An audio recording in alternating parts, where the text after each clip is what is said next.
आप सभी का दस्तक कोचिंग वाराणसी के ऑनलाइन क्लास में हार्दिक स्वागत है। आज हम बात करने वाले हैं जियोग्राफी में मृदा की, जिसको हम इंग्लिश में सॉइल कहते हैं। इसके पहले वीडियो में हमने दर्रे को आपको बताया। दर्रे से पहले आपने भौगोलिक विस्तार को देखा, प्रमुख जो है पर्वत चोटियों को देखा। तो ये तमाम प्रकार की चर्चाएँ जो है हमारे भूगोल वाले जो है प्लेलिस्ट में आपके पड़ी हैं। जो लोग अभी तक वो वीडियो नहीं देख पाए हैं, सिलसिलेवार तरीके से आप देख सकते हैं। आज हम प्रमुख रूप से ध्यान देंगे जो है इस वीडियो में सॉइल की बात करेंगे। भारत में किस प्रकार की मिट्टी पाई जाती है और किस प्रकार के प्रश्न जो है इस मिट्टी वाले चैप्टर से आपके एग्जाम में पूछे जाते हैं, उस पर पूरा हमारा फोकस रहेगा। चलिए देर न करते हुए वीडियो को शुरू करते हैं और देखते हैं कि किस प्रकार के प्रश्न जो है मिट्टी वाले चैप्टर से बनते हैं और क्या हमारे लिए इंपॉर्टेंट है। तो अगर हम बात करें सॉइल की, तो भारत में तमाम प्रकार के जो है मिट्टियाँ पाई जाती हैं, जिसमें हम मुख्य रूप से आप स्क्रीन पे देख पा रहे होंगे, जैसे जलोढ़ मिट्टी है, लाल मिट्टी है, काली मिट्टी है, लेटराइट मिट्टी है और ये जो है पर्वतीय मिट्टी है। तमाम प्रकार के नाम आप जरूर सुने होंगे कभी न कभी। अगर हम आगे चर्चा करें जो है इसमें मिट्टी में, तो सबसे बड़े चीज़ हमारे जहन में यही आती है कि मिट्टी होती क्या है। तो देखिए, मिट्टी अगर सरल शब्दों में कहा जाए तो जो मिट्टी है वह क्या है, वह एक प्रकार से कार्बनिक पदार्थ में क्या क्या आएंगे, जिनमें कार्बन होता हो। तो जैसे सजीव, जैसे पेड़ पौधे, ये भी तो सजीव होते हैं। ये जब जमीन में दब जाते हैं या सड़ जाते हैं, गल जाते हैं, उनके पत्ते गिरते हैं जमीन पे, तो ये तमाम प्रकार की चीज़ें जब सड़ती गलती हैं, खनिज हो गए, गैस जो वायुमंडल में मौजूद हैं, तरल पदार्थ जैसे पानी वगैरह हो गया, और जीवों का मिश्रण जिसमें कीड़े मकोड़े तमाम प्रकार की चीज़ें जब एक रूप में मिल जाती हैं तो उसे हम मिट्टी कहते हैं। तो एक परिभाषा के रूप में अगर हम इसको पिरोएं तो सीधे कह सकते हैं कि मिट्टी जो है कार्बनिक पदार्थ, खनिज, गैस और तरल पदार्थ के साथ साथ जीवों का क्या है, एक मिश्रण है। और इंपॉर्टेंट क्या है, यह जो मिट्टी है ये इतनी इंपॉर्टेंट है, आप जानते होंगे कि बिना मिट्टी के किसी भी प्रकार के पौधे का विकास नहीं कर सकते। पौधे का विकास नहीं होगा, ऑक्सीजन हमको नहीं मिलेगा, सृष्टि चल नहीं पाएगी। तो इंपॉर्टेंट है काफी हमारी जो है मिट्टी। अब इसमें बात करें तो इसमें होता है कि मिट्टी का और क्या क्या योगदान है। तो ये पौधों की वृद्धि में सहायक होता है, जल के भंडारण में। आप देखते हैं कि तालाब, कुएं वगैरह जब खुदवाए जाते हैं तो वहां पे बोला जाता है कि पानी को आप क्या करिए, स्टोर करिए। कहीं ना कहीं हमारे जलस्तर को भी बढ़ाने में मृदा क्या करती है, उपयोगी है। आपूर्ति और शुद्धिकरण, पानी का क्या करती है, शुद्धिकरण भी तो करती है। पानी जब छन के जमीन के अंदर जाता है, वही पानी हम लोग क्या करते हैं, पीते हैं। अब देखिए इसमें और क्या है कि मिट्टी पृथ्वी के वातावरण और कई जीवों के आवास को भी क्या करती है, संशोधित करती है। देखते हैं कि जो है बिल बना करके कितने जानवर, कितने जीव जंतु जो है क्या करते हैं, जमीन के अंदर रहते हैं। तो एक प्रकार से देखा जाए तो पृथ्वी के पारिस्थितिकी तंत्र का एक प्रमुख क्या है, ये घटक है। मिट्टी की बात आई तो मिट्टी के अध्ययन को हिंदी में तो मृदा विज्ञान कहते हैं, लेकिन अगर आपसे अंग्रेजी में पूछे तो पेडागॉजी बोलते हैं। क्या बोलते हैं, पेडागॉजी। मिट्टी की संरचना क्या है, अगर हम मिट्टी को एक रूप में अगर संरक्षित करें, अगर इसको बताएं कि इसमें क्या क्या है, ये किस प्रकार का संगठन है, मैंने ये तो बता दिया कि इसमें खनिज है, जीवाश्म है, तरल पदार्थ है, गैस है, लेकिन इसका स्वरूप कहता है फिजिकल, अगर देखने पर कैसा लगता है, तो इसमें कह सकते हैं कि ये 50% क्या होता है, ठोस होता है। अब बचा 50%, तो 45% तो इसमें क्या है, खनिज है, मिनरल्स वगैरह है, और 5% इसमें क्या है, कार्बनिक क्या है, चीजें शामिल होती। और जो 50% बचा अन्य जो है उसमें वो क्या है, छिद्र है, या फिर कह सकते हैं खाली स्थान है। अब जो आधे पानी को क्या हुए, करे हुए है, भरे हुए हैं, जो पानी वगैरह को क्या करता है, अवशोषित करता है, और गैस को भी क्या किया है, भरे हुए हैं। तो ये हमारी मिट्टी की एक प्रकार से क्या हो गई, जानकारी। अगर मिट्टी के आगे हम बढ़ें तो इसके बाद आती है कि आखिर में मिट्टी के प्रकार कितने हैं। तो मिट्टी के प्रकार की अगर हम चर्चा करेंगे तो जाहिर सी बात है, किसी चीज को जब आप डिवाइड करते हैं, बांटते हैं, तो कुछ ना कुछ खासियत के आधार पर आप बांटते होंगे, है कि नहीं। जैसे अगर आप जो है किसी भी चीज को घर में रखते हैं या फिर दुकान पे देखते होंगे, दुकानदार जब रैक कई प्रकार का लगाया रहता है, या फिर मेडिकल की दुकान पे जाते हैं, दवाओं को देखते हैं, तो तमाम प्रकार की चीजें वह अलग अलग रैक में रखता है। क्यों रखता है, ताकि उसको खोजने में सुविधा हो। तो उसी प्रकार से जब हम मिट्टी को बांटते हैं तो पुराने जमाने में, या यूं कह सकते हैं बहुत पहले जो है, मिट्टी को जो है मुख्य रूप से 2 भागों में डिवाइड किया जाता था। अब वो 2 भाग कौन कौन से हैं? तो एक तो हो जाता था कि उपजाऊ मिट्टी, जिसमें जो है पेड़ पौधे या फिर हमारे जो है सब्जी हो गई, खाने की चीजें हो गई, जिसमें वो क्या किया जा सके, उगाया जा सके, उसको हम कह देंगे उपजाऊ। और जिसमें नहीं उपजाया जा सकता उसे बंजर या फिर जो है गैर उपजाऊ मिट्टी कहते हैं। तो इनको 2 साधारण भागों में वर्गीकृत करते थे। लेकिन चूंकि जमाना आधुनिक है, तो जब हम आधुनिक युग में आते हैं तो मिट्टी को जो है काफी बारीकी से उसका अध्ययन करने के बाद उसके बनावट, नमी, सामग्री, रंग रूप और जल को सोखने या धारण करने की क्षमता के आधार पर जो है इसको हम अलग अलग भागों में कैटेगराइज करते हैं। और अगर भारत की बात करें तो भारत जो है मिट्टी के आधार पर सबसे उपजाऊ देशों में से एक माना जाता है। कृषि प्रधान देश इसीलिए भारत को कहा जाता है, क्योंकि भारत ही एक ऐसा देश है जहां पे आप देखेंगे तो कई चीजों की खेती जो है एक साथ की जा सकती है। ठीक है, यहां स्क्रीन पे आप देख पा रहे होंगे कि अगर मिट्टी के पोषक तत्वों की अगर हम बात की जाए जो खेतों के लिए जरूरी होता है, तो उसमें नाम आता है एक तो फास्फोरस का, नाइट्रोजन का, magnesium, potassium, calcium, sulphur, zinc और आयरन, जिसमें NPK, ये फास्फोरस, नाइट्रोजन, पोटेशियम काफी क्या होता है, इंपॉर्टेंट होता है। ठीक, आगे जब हम बढ़ते हैं तो देखते हैं कि मैंने आपको बताया कि प्राचीन काल में उपजाऊ और बंजर या फिर जो है अनउपजाऊ जो है 2 भागों में बांटा गया था। लेकिन जैसे ही हम आधुनिक चीजों को लेकर चलते हैं तो उसमें देखते हैं कि एक क्वेश्चन बनता है कि मिट्टी का प्रथम वैज्ञानिक वर्गीकरण किसने किया। वैज्ञानिक जहां भी शब्द लग जाए अर्थात उसका जो है कहीं ना कहीं जो है उसके रूप, संरचना, रंग, आधार, उसके रासायनिक चीजों पे जो है चीजें क्या होती हैं, डिपेंड होती हैं। तो उसको पहली बार जो है वासिली डोकुचेव ने जो है क्या किया था, वर्गीकृत किया था पहली बार वैज्ञानिक तरीके से। और जब हम भारत के परिप्रेक्ष्य में देखते हैं तो भारत में एक संस्था है जिसका नाम है ICAR, भारतीय कृषि अनुसंधान परिषद, जिसे हम अंग्रेजी में ICAR शॉर्टकट में और Indian council of agricultural research जो है के नाम से जानते हैं। इन्होंने जो है मिट्टी को 8 भागों में या 8 श्रेणियों में क्या किया है, डिवाइड किया है। वो 8 श्रेणियां कौन कौन सी हैं आप स्क्रीन पे देख पा रहे होंगे। ठीक है, पहला है जलोढ़ मिट्टी, काली मिट्टी जिसे हम कपास मिट्टी भी कहते हैं, लाल एवं पीली मिट्टी। लाल मिट्टी ही जब पानी से भीग जाती है तो वह पीले रंग का रूप ले लेती है। लेटराइट मिट्टी है, पहाड़ी या वन वाली मिट्टी है, शुष्क या रेगिस्तानी जिसे मरुस्थली मिट्टी भी कहते हैं हम, लवणीय और क्षारीय मिट्टी, पीटी या दलदली जगहों पे जो मिट्टियां पाई जाती हैं उसे हम दलदली मिट्टी कहते हैं। ये 8 प्रकार का वर्गीकरण जो है भारतीय कृषि अनुसंधान परिषद की तरफ से जो है भारत में किया गया है। आगे जब हम चर्चा करेंगे तो अगर हम मोटी मोटा देखें कि भाई होता है ना कि ठोस रूप में अगर देखा जाए तो ज्यादातर मिट्टी कौन सी भारत में है, ज्यादातर जो क्षेत्रफल में पाई जाती है तो वह 4 प्रकार की है। एक जलोढ़ है, एक लाल मिट्टी है, काली मिट्टी और लेटराइट मिट्टी। और ICAR ने, भारतीय कृषि अनुसंधान परिषद ने तो 8 प्रकार का बांटा है, लेकिन अगर हम एक मोटे अंदाज में देखें तो 4 प्रकार की जो आप देख रहे हैं स्क्रीन पे, जलोढ़, लाल, काली, लेटराइट मिट्टी, ये पाई जाती है।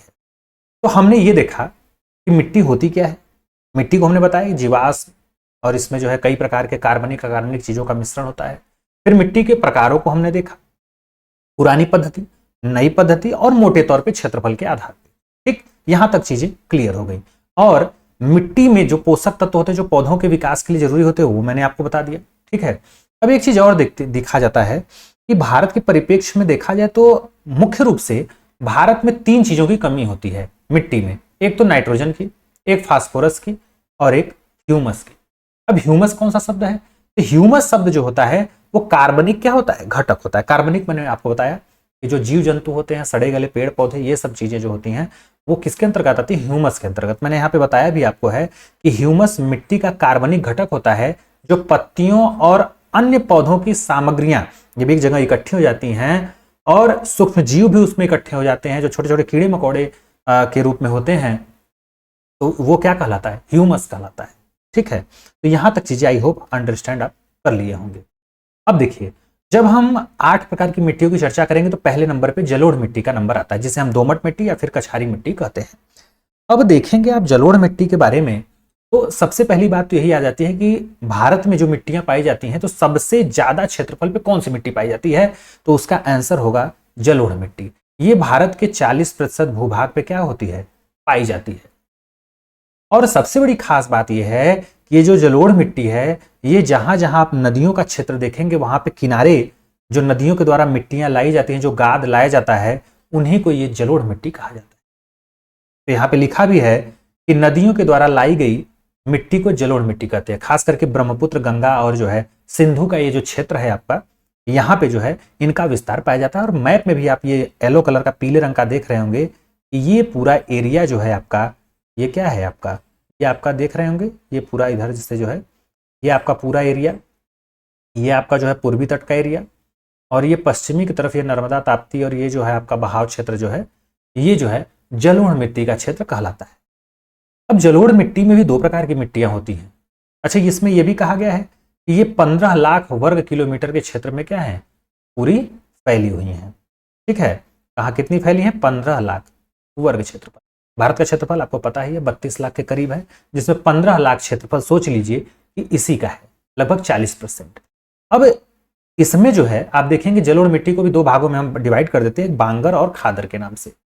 बांगर और खादर क्या है, तो चूंकि ये है जलोढ़ मिट्टी जो कि नदियों के द्वारा लाया जाता है, जो नदियों के किनारे पाए जाते हैं, तो इसमें अब चूंकि नदी जब मिट्टी लाएगी तो हमेशा तो नदी का बहाव होता रहता है, मिट्टी आती रहती है, तो एक के ऊपर एक मिट्टियां जो है क्या होती हैं, गजती चली जाती हैं, लेयर बनते चले जाता है। तो कभी ना कभी आप देखेंगे जो नई मिट्टी रही होगी, जो नदियों के द्वारा लाई गई होगी, उसके ऊपर जब मिट्टियों का एक प्रकार से जो है लेयर बन जाता है, तो ऊपर वाली तो नवीन हो जाएगी, नई वाली, और नीचे जो दब जाती है वो पुरानी कहलाती है। तो ये जो बांगर है यह प्राचीन मिट्टी हो जाती है, जो नीचे दब जाती है, पुरानी मिट्टी देखिए नदियों के द्वारा लाई गई। और इसमें उर्वरता क्या होती है, कम होती है, क्योंकि भाई नीचे दब जाता है। और उर्वरता बनाए रखने के लिए इसमें क्या होती है, आपको उर्वरकों की जरूरत पड़ती है, खाद की जो है जरूरत पड़ती है। लेकिन जो खादर है वो क्या है, नवीन जलोढ़ मिट्टी है दोनों जलोढ़ का ही प्रकार, लेकिन बांगर क्या है, पुराना हो गया, और खादर क्या है, नया है। और ये हर साल जो है बाढ़ द्वारा लाई गई मिट्टी है, और यह बांगर की अपेक्षा क्या है, अधिक उपजाऊ। अब ये तो हमने क्लियर कर लिया कि मिट्टियां 8 प्रकार की हैं भारतीय कृषि अनुसंधान परिषद की तरफ से। 4 प्रकार की मिट्टी हमने मुख्य रूप से देखा क्षेत्रफल पे, सबसे ज्यादा जलोढ़ हो गया। अब आगे हमने देखा कि जलोढ़ भी 2 प्रकार का है, बांगर और खादर, बांगर पुराना वाला, खादर नया वाला। अब इसमें और भी चीजें एग्जाम में पूछी जाती हैं। क्या पूछी जाती हैं कि इसकी खासियत क्या है, जलोढ़ मिट्टी में आखिर में होता क्या क्या है। इसमें एक तो पोटास होता है, फास्फोरिक अम्ल होता है, चूना और कार्बनिक तत्वों की क्या होती है, इसमें प्रचुर मात्रा होती है, अधिकता होती है। अच्छा, कमी किस चीज की होती है, तो नाइट्रोजन और ह्यूमस की। तो कभी कभी उसमें अधिकता पूछता है, किस चीज की प्रचुर मात्रा होती है, और कभी कभी आपसे पूछ देता है किस चीज की कमी होती है। तो कमी में बताएंगे ह्यूमस और नाइट्रोजन की, और अगर ज्यादातर पूछेगा कि किसकी अधिकता होती है, तो पोटास, फास्फोरस और चूना और कार्बनिक अम्ल की। अब ये होता है कि सर ये किस किस क्षेत्र में पाए जाते हैं, मैप में तो हमने मोटी मोटा देख लिया। तो ये जो है खास करके ये देखेंगे आप, तो ये उत्तर प्रदेश का जो ये पूरा इलाका है, इधर आप देखेंगे थोड़ा सा जो है गुजरात का, और ये थोड़ा सा राजस्थान का इलाका, ये पूर्वी घाट, और ये आपका असम वाला पूरा ये क्षेत्र देख लीजिए। मैंने बताया कि जहां से जो है ब्रह्मपुत्र नदी गुजरती है कि नहीं। अब इसमें एक चीज और है कि इस मिट्टी को कई नामों से जाना जाता है। ठीक है, इसको हम रेह के भी नाम से जानते हैं, कल्लर के नाम से जानते हैं, और धूर, इन नामों से भी जलोढ़ मिट्टी को जानते हैं। और ये किन किन फसलों के लिए काफी उपजाऊ होती है, तो ये देखिए यहाँ पे धान, गेहूं, गन्ना, दलहन, तिलहन, ये सब जो है काफी मात्रा में क्या किए जाते हैं, उगाए जाते हैं। नेक्स्ट अगर हम बात करें अगली मिट्टी की, तो हमारी है काली मिट्टी, जिसको हम रेगुर मिट्टी भी कहते हैं, स्वतः जुताई वाली मिट्टी कहते हैं। क्यों स्वतः जुताई वाली मिट्टी कहते हैं, क्योंकि इसमें जुताई की भी आवश्यकता कभी कभी नहीं होती है, क्योंकि जब इसमें सूर्य की रोशनी पड़ती है तो इसकी मिट्टियों में दरारें पड़ जाती हैं, ऑटोमेटिक ये जो है जुते हुए खेत की तरह दिखने लगता है, फट जाता है कि नहीं। इसीलिए इसको जो है हम काली मिट्टी जो है कहते हैं, या फिर जुताई वाली मिट्टी कहते हैं। काले रंग का कारण क्या है, कभी कभी एग्जाम में ये भी क्वेश्चन बना है। तो टिटेनी फेरस मैग्नेटाइट जो है नामक जो है पदार्थ की उपस्थिति के कारण इसको हम काली मिट्टी कहते हैं। काली मिट्टी का क्षेत्र आप यहाँ पे मैप में देख पा रहे होंगे, ये पूरा आपका महाराष्ट्र वाला इलाका लेते हुए यहाँ पे आप ये सब देख सकते हैं, ये पूरा इलाका है आपका काली मिट्टी का। अब इसमें इंपॉर्टेंट चीजें क्या है, पहली चीज कि ये भी पूछता है काली मिट्टी, किस मिट्टी को रेगुर मिट्टी कहते हैं, तो काली मिट्टी को। किस मिट्टी को कपासी मिट्टी कहते हैं, तो काली मिट्टी को ही, क्योंकि इसमें कपास, काफी अच्छी फसल उसमें कपास की होती है। और अंतरराष्ट्रीय रूप से उष्णकटिबंधीय चरनोजम कपास की खेती के लिए ये काफी इंपॉर्टेंट होता है, काफी महत्वपूर्ण होता है। अब इसका निर्माण कैसे होता है काली मिट्टी का? तो चूंकि आपको पता होना चाहिए कि जो ज्वालामुखी होते हैं, ज्वालामुखी में बराबर उद्गार होता रहता है, इसमें से जो मैग्मा या लावा निकलता है, जब ये ठंडा हो जाता है तो ठंडा होने के बाद इसमें बारिश होती है, धूप पड़ता है, चटकती हैं चट्टानें, टूटती हैं, हवा बहती है, अपरदन होता है कि नहीं? तो वो चीजें धीरे धीरे चूर की तरह बनती जाती हैं और एक मिट्टी का आकार लेता है, जिसे हम काली मिट्टी कहते हैं। तो इसमें कहा जा सकता है कि इसका निर्माण ज्वालामुखी लावा के अपक्षयण और अपरदन से क्या होता है? ये मैग्नेटाइट, लोहा, एल्युमिनियम, सिलिकेट, ह्यूमस आदि की उपस्थिति के कारण इसका रंग क्या हो जाता है? काला हो जाता है। और इसमें नमी धारण करने की बेहतर क्षमता होती है, और यह भी जो है कपास के लिए क्या होता है? बहुत ही सर्वोत्तम मिट्टी। इसमें मोटे अनाज आप उगा सकते हैं, इसमें आप तिलहन उगा सकते हैं, सूर्यमुखी का है जो है आप कर सकते हैं, सब्जियां उगा सकते हैं, खट्टे फल, केला, ज्वार, मूंगफली, ये सब खेती आप कर सकते हैं। और सबसे ज्यादा अगर विस्तार पूछे काली मिट्टी का, तो खास करके महाराष्ट्र वाले एरिया में है जो है, जिसे हम दक्कन ट्रैप के नाम से भी कहते हैं। इसीलिए इसको हम जो है दक्कन वाले चूंकि एरिया में होता है, इसे दक्कन ट्रैप जो है मिट्टी भी इसको क्या कहते हैं, अलग अलग जगहों पे अलग अलग नाम से जानते हैं। इस मिट्टी में खास करके लोहा, चूना, पोटास और एल्युमिनियम, ठीक है, और कैल्शियम, मैग्नीशियम, ये प्रचुर मात्रा में होता है। क्योंकि आप जानते हैं मैग्मा जो होता है तरल, वो लोहे का जो है नीचे से जो निकलता है, उसमें जो है इसकी जो है क्या होती है? अधिक जो है बहुलता होती है इसमें, किसकी? आयरन की। अगर इसमें कमी पूछे तो कमी जो है खास करके मैंने बताया था पहले ही कि 3 चीजों की कमी बराबर जो है भारत की मिट्टियों में होता है। तो जैसे कि नाइट्रोजन है, फास्फोरस है, और इसमें कार्बनिक तत्वों की कमी होती है, जिसे हम ह्यूमस भी कहते हैं। प्रायद्वीपीय काली मिट्टी को भी हम 3 भागों में डिवाइड कर सकते हैं आगे जाके। एक तो छिछली काली मिट्टी है, माध्यम काली मिट्टी है और गहरी काली मिट्टी है। जो छिछली वाली होती है, ये इसका निर्माण दक्षिण में बेसाल्ट ट्रैम्पो से होता है, और जो काली मिट्टी है मध्यम वाली, उसका बेसाल्ट, सिस्ट और ग्रेनाइट, नीस आदि चट्टानें जब टूटती फूटती हैं तो उससे होता है। और जो गहरी होती हैं, ये वास्तव में काली मिट्टी होती है, और इसका निर्माण किससे होता है? ज्वालामुखी के उद्गार से। आई होप आप ये चीजें समझ में आई हो। मैप में आपको दिख ही रहा है कि जैसे ये देखिए इसमें दरारें पड़ी हैं, इसीलिए इसको हम क्या कहते हैं? स्वतः जुताई वाली क्या कहते हैं? मिट्टी कहते हैं। ठीक, अब देख पा रहे होंगे। आगे अगर हम चर्चा करें, आगे है हमारा भारत की मिट्टियों में जो है लाल मिट्टी की बात। लाल मिट्टी को पहली बात तो जल सोखने वाली मिट्टी कहते हैं, बहुत ज्यादा ये पानी सोखता है, इसलिए इसमें बराबर पानी की जरूरत पड़ती है यहाँ पे। दूसरी चीज, लाल मिट्टी जब पानी से भीग जाता है या पानी से सिंचाई कर देंगे तो देखेंगे पीले रंग का दिखने लगेगा, येलो रंग का। ठीक, अब आगे चलते हैं। और इसमें क्या इंपॉर्टेंट है? इसमें यह है कि सामान्यतः इस मिट्टी का जो विस्तार आप देखेंगे तो ये भारी वर्षा वाले क्षेत्रों में जो है प्राचीन क्रिस्टलीय शैलों के अपक्षरण, माने ये जो शैल माने पत्थर होते हैं जो आपके पर्वत होते हैं, इनके जो है बराबर जो है अपक्षरण से, माने उसमें अपरदन होता है। जब चट्टानें एक दूसरे चटकती हैं, हवा चलता है, बारिश होती है, तो जो उससे बह के जो है आती हैं, इसी से इनका निर्माण होता है। और यह मिट्टी आप देखेंगे तो अधिकतर आप यहाँ पे देख पा रहे होंगे कि ये पूरा लाल वाला एरिया जो है आपका उड़ीसा से लेते हुए, ये आपका पूरा तमिलनाडु का एरिया लेते हुए, ये केरल के जो है थोड़ा सा इस साइड में, ये पूरा जो है विस्तृत है जो है, और कुछ ये है उत्तर पूर्वी भारत में भी आपका लिए हुए है। तो इसमें तो एक तो यही हो गया कि ये कहाँ पे पाया जाता है, सबसे बड़ी चीज, और इसमें किन किन चीजों की प्रचुरता होती है, किन चीजों की कमी होती है। तो अगर इसमें देखें इसका विस्तार, तो ये दक्षिण भारत में खास करके मिलता है। ठीक है, और इसका लाल रंग जो है लौह ऑक्साइड, जिसको हम फेरिक ऑक्साइड कहते हैं, इसके कारण होता है। और ये कम उपजाऊ होता है अपेक्षाकृत, अन्य जो है अगर तुलना करें आप मिट्टियों से तो ये कम उपजाऊ होता है, और इसमें सिंचाई की बराबर आवश्यकता पड़ती है क्योंकि पानी बहुत ज्यादा ये सोखता है। इस मिट्टी का अगर विस्तार देखें तो पूरे तमिलनाडु के क्षेत्र में है, आंध्र प्रदेश आप देख ही रहे मैप में, छत्तीसगढ़ पूरा घेरे हुए है, इधर कर्नाटक का हिस्सा लिए हुए है, महाराष्ट्र का कुछ हिस्सा लिया हुआ है, और उड़ीसा के भी कुछ हिस्सों में ये क्या किया जाता है, पाया जाता है, या इसका विस्तार है। इसमें जो है खास करके बाजरा, मूंगफली, आलू, ये सब चीजें जो है इसमें क्या होते हैं, उगाए जा सकते हैं। चावल, रागी, तंबाकू, ये सब भी आप उगा सकते हैं इसमें।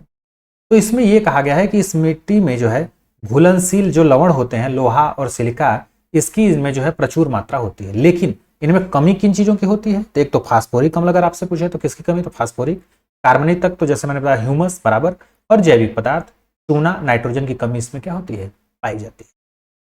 डायरेक्ट प्रश्न यही पूछता है कि लाल मिट्टी को ही जो है क्या कहते हैं, पीली मिट्टी कहते हैं। लाल मिट्टी कहाँ कहाँ पाया जाता है, आपसे जो है विस्तार पूछ सकता है, किस चीज की कमी है, किस चीज की बहुलता है। अगली मिट्टी के प्रकार में चलें तो आगे है लेटराइट मिट्टी, जिसे हम मखरेली मिट्टी भी कहते हैं। इसका अध्ययन अगर देखा जाए सर्वप्रथम तो बुकानन द्वारा जो है 1905 में होता है, और यह मुख्य रूप से भारत के प्रायद्वीपीय पठार के ऊपरी भागों में विकसित है। आप देख सकते हैं जो लेटराइट मिट्टी है ये पश्चिमी घाट, ये जो है पठार के पश्चिम में, और ये खास करके जो लेटराइट मिट्टी होती है ज्यादा जहां बारिश होती है वहीं पे ये पाया जाता है। 200 सेंटीमीटर के ऊपर जहां पे बारिश होगा, कितना, 200 सेंटीमीटर के ऊपर। इसमें चूना सिलिका से ही इसकी क्या होती है, उत्पत्ति होती है। इसमें चावल, रागी, रबर, काजू, इलायची, चाय की क्या होती है, खेती होती है। और यह एक अम्लीय मिट्टी है, ये भी आप ध्यान रखिएगा। इस मिट्टी में अगर देखा जाए तो लौह ऑक्साइड, एल्युमिनियम ऑक्साइड, इन चीजों की क्या होती है, प्रचुरता होती है। लेकिन कमी किस चीज की होती है, नाइट्रोजन का, फास्फोरस, पोटास, चूना और कार्बनिक तत्व। अब इसमें देखा जाए तो खास करके इसका फैलाव केरल में है ज्यादा, मैक्सिमम। अगर आपसे पूछे मैक्सिमम किस में है तो केरल में है। इसमें टैपियोका जो है कि खेती होती है, टैपियोका आप देख पा रहे होंगे इस यहाँ पे, जिसे खासकर कहा जाता है, इसे साबूदाना बनता है। कर्नाटक में काजू की खेती होती है, और घाटों पर इसके जो है कर्नाटक के कहवा भी होता है। कर्नाटक में काजू और उनके जो घाटीय क्षेत्र हैं उस पर क्या होती है, कहवा की खेती की जाती है। तमिलनाडु क्षेत्र में विस्तृत है, महाराष्ट्र में भी है, छत्तीसगढ़, उड़ीसा और असम के पहाड़ी इलाकों में ये मिट्टियां जो है खास करके पाई जाती है। इनके कणों के आधार पर हम जो है 3 भागों में डिवाइड कर देते हैं, एक भूजलीय लेटराइट, गहरी लाल लेटराइट और श्वेत लेटराइट। ठीक है, इसमें भी कई प्रकार के जो है थोड़ा सा विविधता आप जूम इन करके देखेंगे इसमें तो पाई जाती है। जो भूजलीय लेटराइट है, इस प्रकार की मिट्टियों का निर्माण भूगर्भीय जल की सहायता से होता है, और दूसरी जो गहरी लाल है ये लौह ऑक्साइड और पोटास की मात्रा से होता है। और जो श्वेत लेटराइट है इसमें कायोलिन की अधिकता के कारण मिट्टी का रंग क्या हो जाता है, थोड़ा सा सफेद रूप ले लेता है। तो ये हो गया लेटराइट मिट्टी। आगे अगर हम बात करें पर्वतीय मिट्टी की, तो जैसा नाम से ही स्पष्ट है कि जहां जहां पर्वत क्षेत्र है वहां पे इन मिट्टियों का विस्तार पाया जाता है। इसको वनीय मिट्टी भी कहते हैं। इस प्रकार की मिट्टी का विस्तार आप देखेंगे तो खास करके जो है हिमालय की जो घाटियां हैं, ढलान है, वहां पे पाया जाता है। और आपको मालूम है कि हिमालय का विस्तार जो है आप देखेंगे तो जम्मू कश्मीर से लेकर अरुणाचल प्रदेश तक है। तो खास करके जो है इन्हीं के जो है क्षेत्रों में इस मिट्टी का विस्तार पाया जाता है। और इसका पूर्ण रूप से इस मिट्टी का अध्ययन नहीं हो पाया क्योंकि बहुत ऊंचाई पे भी है और बहुत ज्यादा जो है इसमें विविधताएं पाई जाती हैं। तो इसमें ह्यूमस की जो है क्या होती है, अधिकता होती है कि नहीं, और यह अम्लीय गुण रखता है। कौन, पर्वतीय मिट्टी। इस प्रकार की मिट्टी में आपको पता है कि पर्वतीय क्षेत्रों में सेब है, नाशपाती, चाय, काफी, मसाले, ये सब जो है आपके क्या होते हैं, उगाए जाते हैं। इस प्रकार की मिट्टी का विस्तार जम्मू कश्मीर से लेकर अरुणाचल प्रदेश तक पर्वतीय क्षेत्र में मिलता है। आप ये पूरा पर्वतीय क्षेत्र वाला इलाका ये आप देख पा रहे होंगे, ये पूरा है। इधर तो आपका नेपाल वाला एरिया है, फिर यहाँ पे जो है सिक्किम है, और फिर यह आपका अरुणाचल प्रदेश वाला है। अगली मिट्टी के प्रकार में देखें तो आगे है शुष्क और मरुस्थलीय मिट्टी। नाम से ही स्पष्ट है, शुष्क माने होता है जहां नमी कम, और मरुस्थलीय माने जहां पे खास करके बालू की मात्रा अधिक हो। इस प्रकार की मिट्टी का विस्तार आप देखेंगे तो अरावली पर्वत आप देखते हैं राजस्थान में, अवशिष्ट पर्वत का उदाहरण है, काफी पुराना पर्वत है, विश्व के प्राचीनतम पर्वतों में से एक है।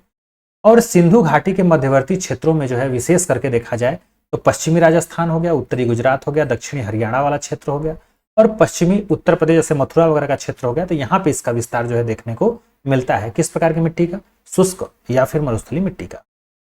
ये तो आपका विस्तार क्षेत्र है। इस समय अधिकता बालू की होती है, इसकी होती है बालू की, और यह ज्वार जैसे मोटे अनाजों की खेती के लिए क्या है, सर्वोत्तम है या फिर अच्छी मानी जाती है। इन मिट्टियों में घुलनशील लवणों और फास्फोरस की मात्रा की क्या होती है, अधिकता होती है, जबकि कार्बनिक तत्व और नाइट्रोजन की क्या होती है, कमी होती है। अधिकतर आप देखे होंगे, मैंने बताया था कि भारतीय मिट्टी में 3 जो है बराबर जो है चीजों की कमी होती है, तत्वों की, नाइट्रोजन जिसमें प्रमुख है और ह्यूमस भी है कि नहीं।